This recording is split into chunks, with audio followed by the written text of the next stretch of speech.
ओह हाय, वो एक्चुअली मैं थोड़ा सेंसेक्स और निफ्टी के लेवल्स देख रहा था।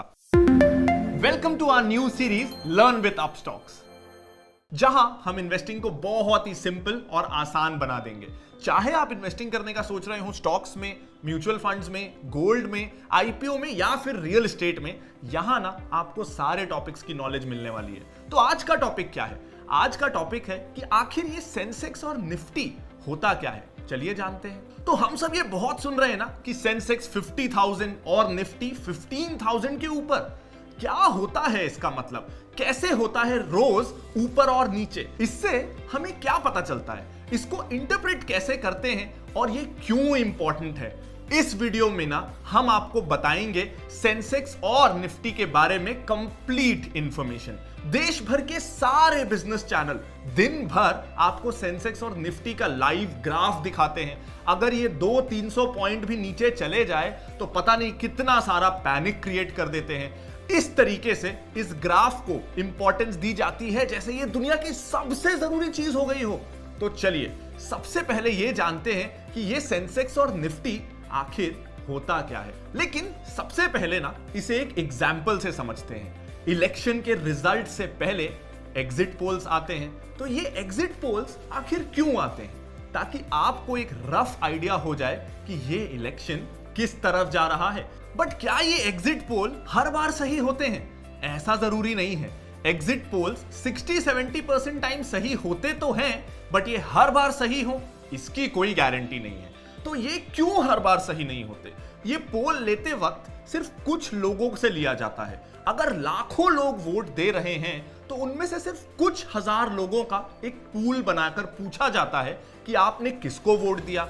इन कुछ लोगों के बेसिस पे एक अंदाजा लगाया जाता है कि बाकी लाखों लोगों ने किसको वोट दिया होगा और फिर एग्जिट पोल अपना रिजल्ट बनाता है। तो कभी कभी ये कम लोगों का सैंपल बहुत लोगों से मैच हो जाता है और कभी कभी ये नहीं हो पाता है। तो ऐसे ही इंडियन स्टॉक मार्केट में 4000 से ज्यादा कंपनीज लिस्टेड हैं। अब कोई भी रोज इन सारी कंपनीज का प्राइस तो देख नहीं सकता, बट आपको यह भी जानना है कि आज ज्यादातर कंपनी बढ़ रही है या गिर रही है। आपको एक अंदाजा चाहिए कि आज मार्केट कहां जा रहा है, मार्केट सेंटिमेंट कैसा है, मैक्सिमम कंपनीज ऊपर जा रही है या नीचे। तो यहां सेंसेक्स और निफ्टी हमारे काम आते हैं। ये एक तरह का एग्जिट पोल है जो कि एक छोटे सैंपल साइज से ये प्रिडिक्ट करने की कोशिश कर रहा है कि ज्यादातर कंपनीज ऊपर बढ़ रही हैं या फिर नीचे गिर रही हैं। एक ओवरऑल मार्केट डायरेक्शन ये आपको बता देता है। तो सेंसेक्स एक 30 कंपनीज का पूल है और निफ्टी 50 कंपनीज का पूल है। ये दोनों एक ओपिनियन देते हैं कि on a given day market किस तरफ जा रहा है। अब जो निफ्टी के अंदर 50 कंपनीज हैं वो इंडिया की सबसे बड़ी कंपनीज हैं। तो जिस डायरेक्शन में ये 50 कंपनीज जाती हैं यूजुअली उस ही डायरेक्शन में देश की बाकी कंपनीज भी जाती हैं। बट ऐसा हर बार हो ऐसा जरूरी नहीं। 60-70% तक ये सही होता है। याद रहे कि ये सेंसेक्स और निफ्टी ना 100% रिलायबल नहीं है। ये सिर्फ आपको प्रिडिक्ट करने के लिए या आपको एक ओवरऑल आइडिया देने के लिए है कि जनरल मार्केट ट्रेंड किस तरफ है। तो अब हम जानते हैं कि सेंसेक्स और निफ्टी बनता कैसे है। जैसा कि हमने जाना कि सेंसेक्स में टॉप 30 कंपनीज हैं और निफ्टी में टॉप 50 कंपनीज। तो अगर सेंसेक्स की पहले बात करें तो उसमें ना टॉप 30 कंपनीज हैं according to free market capital. तो अब पहले समझते हैं कि मार्केट कैप क्या होता है। सपोज एक कंपनी है जिसके मार्केट में एक शेयर 50 रुपए का है और इस कंपनी के टोटल नंबर ऑफ शेयर्स हैं 1000।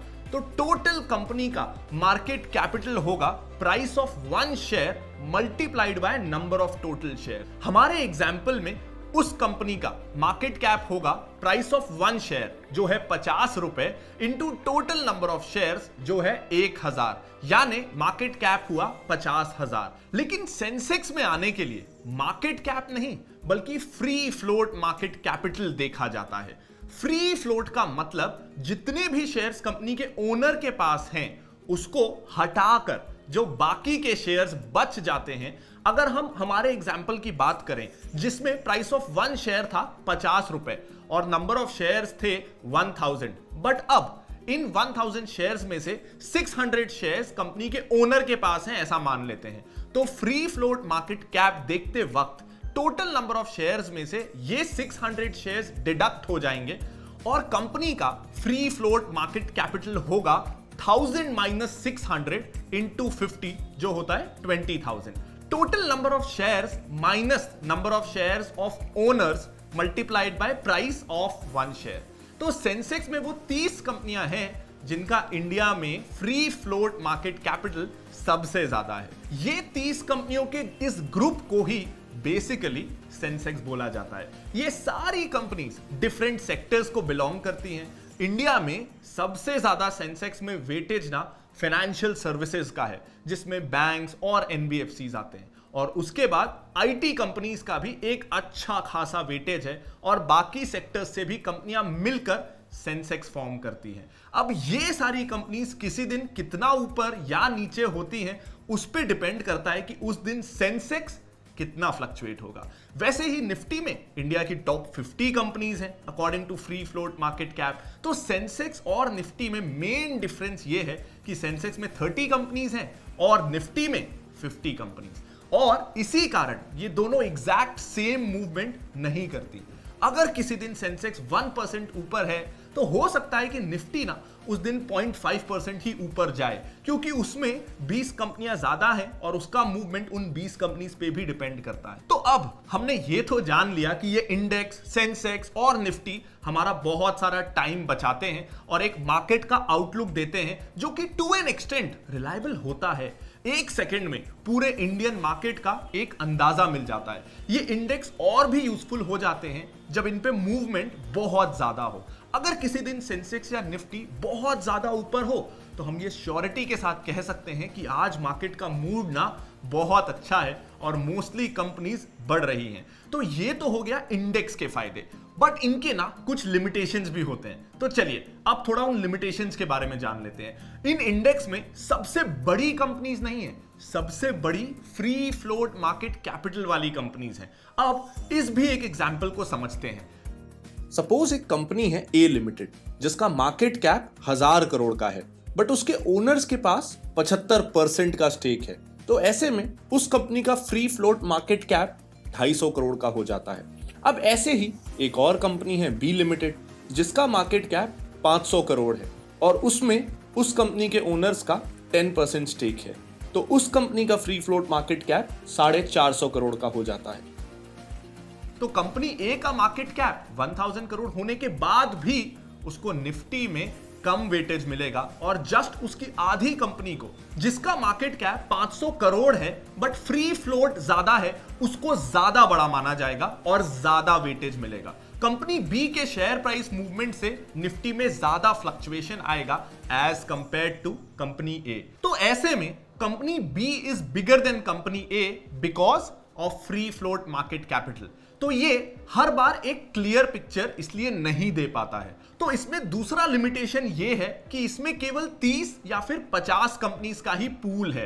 तो हम सिर्फ इन गिनी चुनी कंपनीज से देश की सारी कंपनीज, चाहे वो छोटी हो या बड़ी, इररिस्पेक्टिव ऑफ इंडस्ट्री और सेक्टर को प्रिडिक्ट करने की कोशिश कर रहे हैं। तो ऐसा करने से ये हर बार एक क्लियर पिक्चर नहीं दे पाता।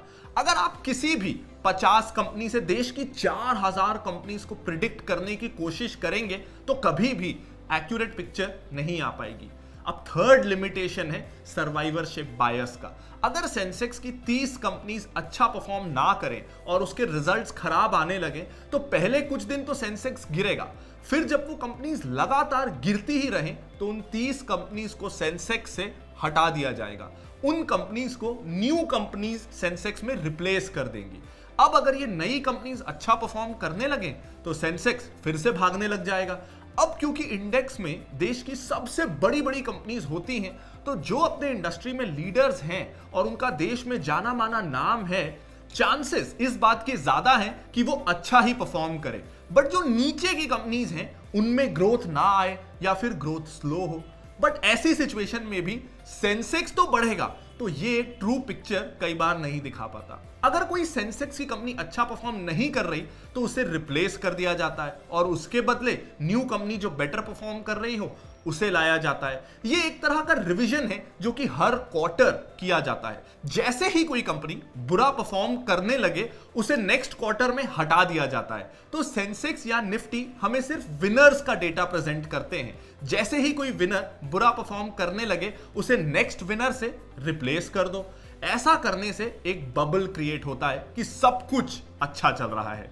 यही एक कारण है कि कई बार हमें ऐसा भी लगता है कि सेंसेक्स कहां का कहां पहुंच गया और मेरा पोर्टफोलियो वो तो वहीं का वहीं है।